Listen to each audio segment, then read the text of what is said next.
This journey that you and I are exploring together through our unconscious, through the unknown, hidden, not yet formed aspects of us, it's something that has to be felt.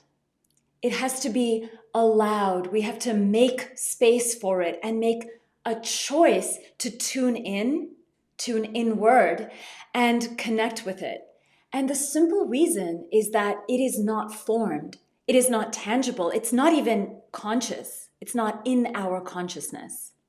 So part of the journey through Pisces season that we've been exploring through the expression of the moon in these different astrology energetics, the energetics moving through each zodiac sign, is to build bridges and to allow ourselves to tune in to what we are sensing and feeling.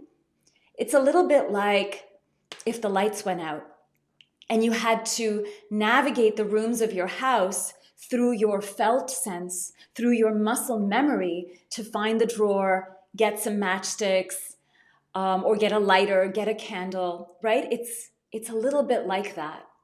And so so when we tune into this allowing nature, we are then able to see what lies beneath, what lies underneath. And we reached sort of the depths of that in the last video when it was the new moon in Pisces, right? So that is when the sun and moon, both our conscious and our unconscious, are in the same sign, sort of heightening their energies, unifying them. And so Pisces symbolizes the end of the zodiac wheel, right? Like everything dissolves, and the sign that we cycle into after Pisces is Aries. And Aries is a fire sign. It is about individuation and the individual. And so with that, the cycles continue. The symbol of Pisces season is the symbol of two fish, right? And this is very, very closely aligned with the yin and yang, where you have like a dark circle and a light circle. And similar to the eyes of the fish, right? The dark circle has one dot that's white, and the white circle has one dot that is dark. When we look at that image, it sort of looks like, oh yeah, yin and yang, and it's about balance. But when we view the image on a piece of paper or on a screen, it's static. The truth of the image, the essence of that symbol, is that they're actually dancing, they're cycling, they're flowing, they're not static. And so part of that dancing yin-yang, part of the fish swimming into one another, is the dissolving of perceived polarity. And that is something that is helped now because at this point, the moon is in the sign of Aries. The sun is still hanging out in Pisces, and it will for a couple of more weeks. But along with the moon, we also have Venus, the planet of relationships, the planet that unifies, right? It's the planet of love. And again, this is not, it can be romantic love, but I would encourage you to think of love as the energy or the frequency that unifies us, that brings us back, that brings, say, two people or two cultures or two energies and has them merge together into a marriage and into a union.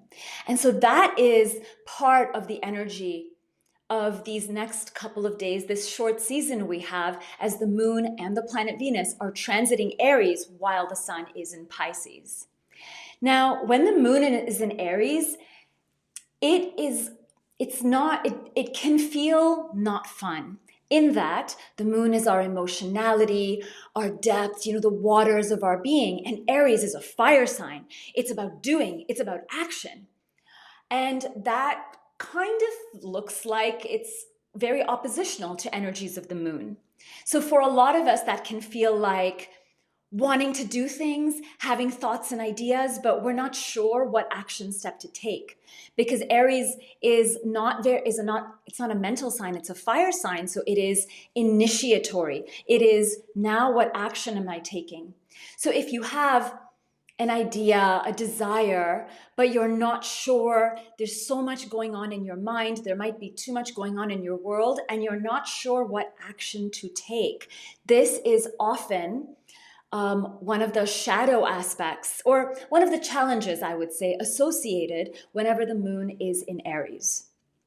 And the reason for that is simply because we are trying to birth something new that has never before been seen. And again, this isn't the sun in Aries, it is our unconscious, right? It's the moon. It's maybe our past. This can often feel like frustration, feeling like you are limiting yourself, or maybe you're limited by your circumstances. And there is a desire to sort of ignite the warrior within and fight and push forth and push through. And so all of these energies can absolutely be true. And in 2025, this particular season that we have has this Venus in Aries as well, which asks us to look within and harmonize the polarities. See if we can choose to put down our swords and pick up a different type of tool that actually can help us navigate. And this isn't to say that we dissolve the warrior within us that's trying to ignite and initiate, but you may need the warrior, but it's almost like we're trying to ask ourselves, what tools do I need so that I can enact my whatever, my desire, right?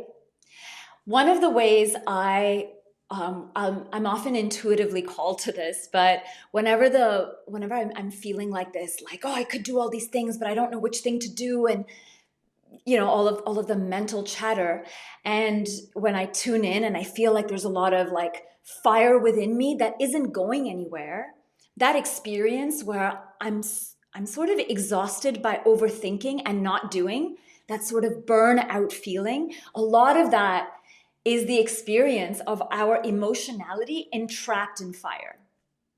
And so one of the ways I navigate it, or one of the ways I choose to navigate it, is this, you've probably seen or experienced this if you've ever attended a yoga class.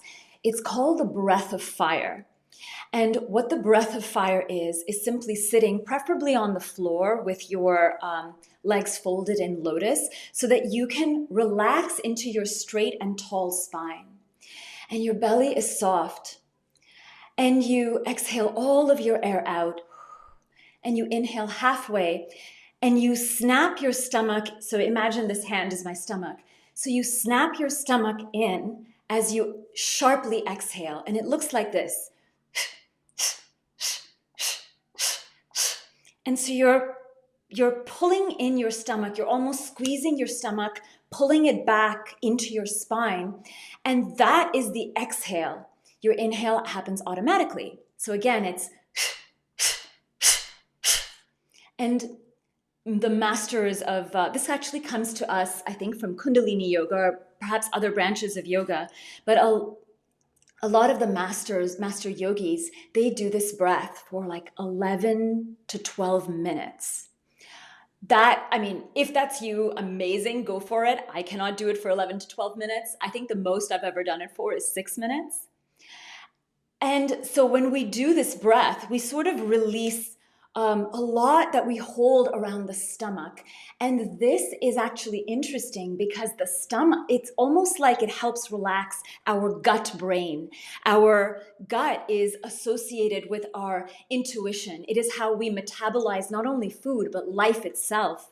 And it is actually the gut that is the home of the fires of our being. And again, Aries is a fire sign, right? So when you eat food, it is metabolized because of our digestive fires. So again, this breath not only brings us into the body, but it also releases the stagnancy around the fires of our being so that we learn different ways to cultivate that fire and bring it forth into action. One of the things to consider, and this is true for yoga as it is for anything that we're doing, the solution is not to simply like sit and okay, do this breath and now we're fine. Consider that, in Pisces, we're talking about the unconscious and dissolving into oneness. And in Aries, right, the next sign over, the soul, the spirit of you and I is now manifest. It is manifest in the specific individual that is me, the specific individual that is you. And so what happens with that is, as we're breathing the breath of fire, what we hold in our mind is that we are soul breathing fire into our physical body, into our mental body, into our emotional body. And I brought this up a couple of videos ago when I was talking about perspectives, right? So our soul is having a physical experience through the physical body, an emotional experience through our emotional body, a mental experience through our mental body, but the soul is one. It is one body. It is one light, one radiance. And the remembrance of that, when we can breathe it in this way and ignite sort of that soul fire, we then sort of dissolve the artificiality, the falseness, and the illusions that we ourselves create.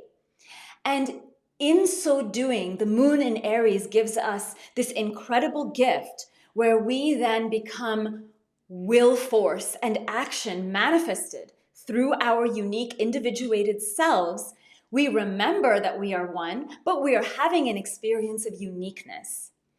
And this is that dissolving polarity. Instead of struggling between separation and union, we are actually both. We are one with each other, with the planet, with our environments, and our will, our experience, our action is manifested in a way that is unique. It is through us. And now the whole story around separation and around separation and oneness is sort of dissolved, and we are now a whole new creation that holds the vibration of both and. So Aries, which can be a hard sign when the moon is transiting, also has this incredible gift. And when we do a breath work like this, when we dissolve the falseness and the illusion, we can see through it, still living our lives, still picking the kids up from school and, booking our plane tickets and, cooking and doing our work and checking social media. But we do it from a place where we remember who we are, and it gives us all of the purpose, all of the fulfillment, and all of the clarity, like the back end clarity in our unconscious mind that allows us to make actions, do things, enact things, say things, choose things, manifest our desires more in alignment with who we are. So I hope that makes sense, because this time when the moon is in Aries on a lunar cycle, something new is initiated. It might be hard to see because it's the moon, it's not conscious, but it's coming. Because when Pisces season ends around the middle of March, we actually ignite into spring, which is Aries season anyway. So I hope this video makes sense and meets you where you are today. Enjoy the 1st of March and the month that will be, and all of the joy that will be this month for you. Have a great day.